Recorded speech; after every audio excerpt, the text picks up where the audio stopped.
हिवाळी अधिवेशन सुरू आहे आणि आपल्याबरोबर बोलण्यासाठी अमोल मिटकरी जे आहे त्यांच्याकडून जाणून घ्या. अमोल, जे 2-3 महत्वाचे मुद्दे आजच्या दिवसभरामध्ये आपल्याला बघायला मिळत आहेत. एकतर सगळ्यात महत्वाचं म्हणजे की आज शरद पवार आणि नरेंद्र मोदी यांची भेट झालेली आहे. निमंत्रणाच्या निमित्तानं का असेना ही भेट झालेली आहे. काल उद्धव ठाकरे आणि देवेंद्र फडणवीस यांची भेट झालेली आहे. कसं बघता तुम्ही या सगळ्या भेटींकडे? काय वाटतं तुम्हाला या भेटींबद्दल? पवार साहेब ज्येष्ठ नेते आहेत, ते नेहमीच वरिष्ठांची भेट घेत असतात. आज काही शेतकऱ्यांसोबत ते प्रधानमंत्री महोदयांना भेटले असं कळतंय. फक्त देशाच्या शेतकऱ्याच्या हिताच्या दृष्टीनं त्यांची भेट होणं स्वाभाविक आहे. पण आमचं म्हणणं असं आहे की अजितदादा जेव्हा भेटायला जातात, मोदीजींना गेले किंवा अमित शहाजींना गेले, तर त्यात तुतारी गटाचे खालचे कार्यकर्ते जे आहेत त्याचा इतका अन्वयार्थ काढतात आणि टोकाचं बोलतात. पण पवार साहेब गेले याचा आम्हाला मात्र आम्ही मनापासून त्या गोष्टीत स्वागत करतो का देशाच्या हिताच्या दृष्टीनं, शेतकऱ्यांच्या हिताच्या दृष्टीनं साहेब गेले असतील तर स्वागत आहे. पण अजितदादा गेल्यानंतर त्यांच्या कार्यकर्त्यांच्या पोटशूळ जो उठतो त्याबद्दल मात्र संदेह आहे. दुसरा अँगल याला असा आहे, काही दिवसांपूर्वी अमित शहा हे वाढदिवसाच्या निमित्तानं पवार साहेबांना भेटायला शुभेच्छा द्यायला गेले होते. भलेही पवार साहेबांच्या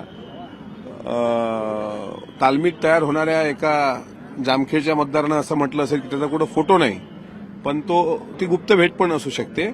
आणि आज परत प्रधानमंत्र्यांना भेटणं भविष्यात ही परिवर्तनाची नांदी असेल असं माझं मत आहे.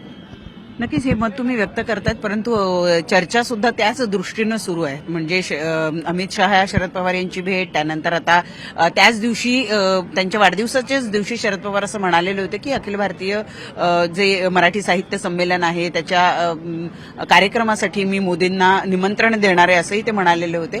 आणि आज ती भेट झालेली आहे. सचिन अहिरजी पण आलेले आहेत, त्यांच्याकडून पण एका प्रश्नाचं आपण उत्तर घेऊया. आज शरद पवार अगदी शरद पवार हे आज नरेंद्र मोदी यांना भेटलेत, निमंत्रण देण्याच्या निमित्तानं भेटले, शेतकऱ्यांना घेऊन भेटले. आणि मला असं वाटतं हेच खऱ्या अर्थाने जुनी महाराष्ट्राची ही संस्कृती राहिलेली की एकमेकांना भेटलं पाहिजे. आणि भेटलेत. काल पण आम्ही ज्या अर्थी भेटलो होतो का त्याला काय राजकीय चर्चा नाही. आणि राजकीय चर्चा अशी असतात तर काय ओपन करायची नसतात. त्याला वेगळे दालन आहेत, वेगळी जागा आहेत आणि ह्यांना जास्त माहिती आहे. भारतीय जनता पार्टी त्याला अजून जास्त माहिती आहेत कशी वेश बदली करून भेटायचं. पण हे न होता ही जी संस्कृती आहे. कालच्या उद्धवजींच्या आणि देवेंद्रजींच्या भेटीमागची इनसाइड स्टोरीचे एकमेव साक्षीदार म्हणजे सचिन दादा आहेत. त्यांना माहित आहे की हे मराठी पाऊल पडते पुढे, पण ते पाऊल कोण्या दिशेने जातंय हे केंद्रातही कळेल आणि राज्यातही. तुम्ही नॉट रिचेबल झालं असं आहे का? रिचेबलच होतो आम्ही, नॉट रिचेबल नव्हतो. आज सभागृहाच्या कामकाजात सहभागी झालो.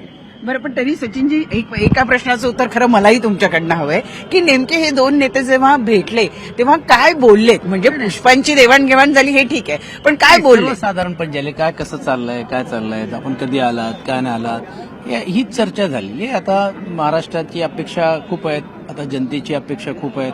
आपण जे दिलेले सर्व आश्वासन आता पूर्ण करा, नाही तर आम्ही आहोतच असं नाही की नाही. म्हणजे मार्मिक आणि एक सदिच्छा भेट म्हणून घेऊन होती आणि त्याच्यात काहीच नाही. आणि तुम्हाला माहितीसाठी सांगतो, गेल्यावेळी याच विधानसभेमध्ये आम्ही अजितदादांना भेटलो होतो.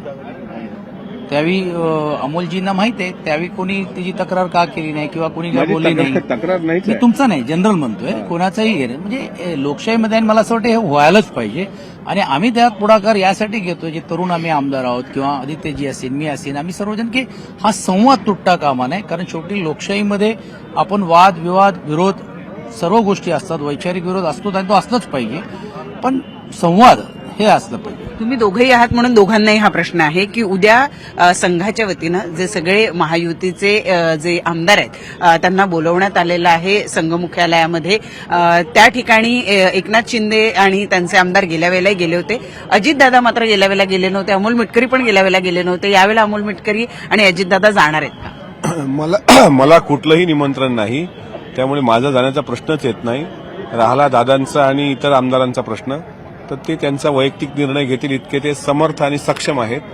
त्यामुळे त्यावर मी काही अधिक बोलणार नाही. दादा जातील की नाही आय डोंट नो. खरं तर गेले 2 वर्षच म्हणजे त्याच्या आधी विनायकला जायला लागलेले, बाकीचेही देवदर्शन करायला लागले, तर असं काय ते जातील नाही जातील हा माहिती आहे, पण अमोलजी मला वाटते कदाचित त्यांची उद्या तब्येत ठीक नसणार आहे असं म्हणायला हरकत नाही. कारण एक काय असतो, शेवटी हा अलायन्स जरी झाला असेल तरी देखील अनेक वेळा काही वैचारिक किंवा जसं आज आम्ही महाविकास आघाडीमध्ये असलो तर वीर सावरकरांबद्दल आमची भूमिका आजही स्पष्ट आहे का त्यात काही लपून नाही. तसं दादाने पण एक सेक्युलर इमेज घेतलेली आहे, तर आता तो त्यांच्यावरचा प्रश्न. परंतु सचिनजी, याच्यापूर्वी सुद्धा युतीचं सरकार होतं, त्यावेळेला आपला पक्ष सुद्धा युतीमध्ये होता.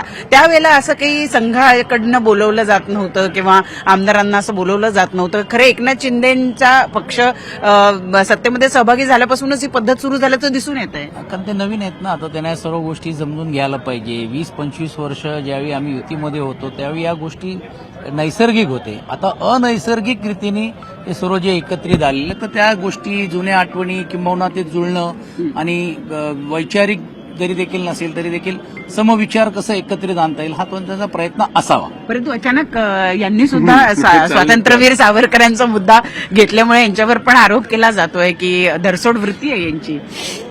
नाही, ते एका विचारधारेशी ते प्रामाणिकच नाहीत राहिले, म्हणजे ते तळ्यात मळ्यातल्या भूमिका त्यांच्या असतात. प्रबोधनकार ठाकरेंची जर भूमिका त्यांनी वाचली असेल तर ती उद्याच्या बौद्धिकाच्या विचाराशी सुसंगत नाही, विसंगत आहे. आणि एकीकडे प्रबोधनकार ठाकरेंचा वारसा चालवायचा सांगायचा आणि दुसरीकडे अशा प्रकारचं म्हणजे दोन्ही तबल्यावर हात ठेवण्याचा त्यांचा प्रयत्न आहे. आता ते गेलेत, नाही तर मी त्यांना उत्तर दिलं असतं. म्हणजे एक मुद्दा असा की छगन भुजबळ जे नाराज आहेत ते दादांवर थेट आरोप करतायत की दादांनीच त्यांचं मंत्रिपद कापलं. त्यांच्या असा आरोप साहेबांनी करू नये.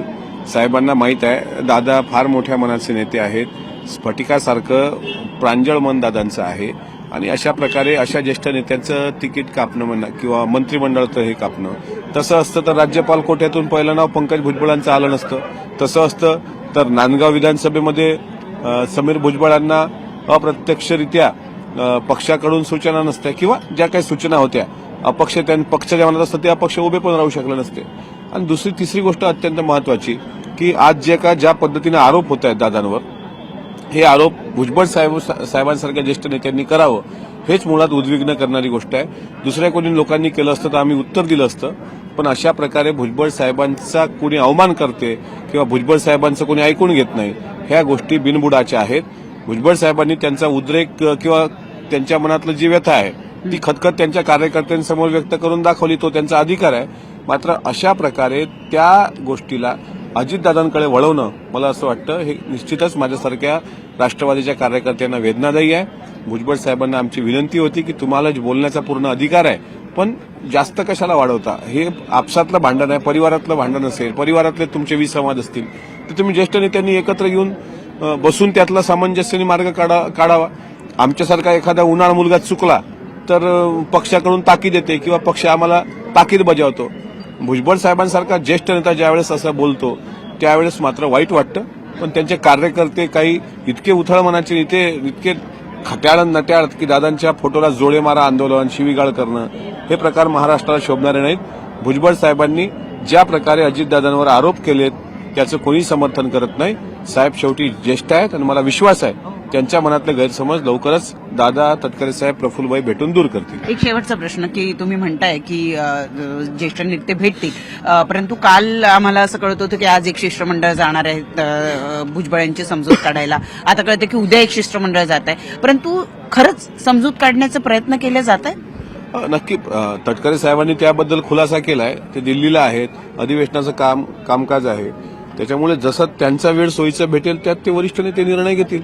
मी तर कार्यकर्ता म्हणून मला वाटतं की पक्षात ज्येष्ठ नेते रामराजे नाईक निंबाळकर, ज्येष्ठ नेते भुजबळ साहेब, ज्येष्ठ नेते वळसे पाटील साहेब या सर्वांनी वडिलकीच्या चष्म्यातून पाहत या पक्षाला आधार दिला पाहिजे आणि तो प्रयत्न प्रामाणिकपणे पक्षाकडून सुरू आहे. शेवटी त्यांना कितपत वेळ भेटतो हा त्यांच्यावर डिपेंड. नक्की. धन्यवाद आमच्याशी संवाद साधल्याबद्दल. तर होते अमोल मेटकरी ज्यांनी या ठिकाणी स्पष्ट केलं की भुजबळ साहेबांची समजूत काढण्यामध्ये पक्षाला यश येईल. सध्या अधिवेशन सुरू असल्यामुळे राज्यात आणि संसदेमध्ये सध्या वरिष्ठ नेत्यांना वेळ मिळत नाहीये, परंतु जसा वेळ मिळेल भुजबळांची समजूत काढण्यात यश येईल आणि भुजबळांनीही वडिलकीच्या नात्यानं या सगळ्या खातेवाटपाकडे किंवा मंत्रिमंडळ विस्ताराकडे बघावं. व्हिडिओ सचिन कुबडेसह प्रणाली कापसे, न्यूज 18 लोकमत, नागपूर.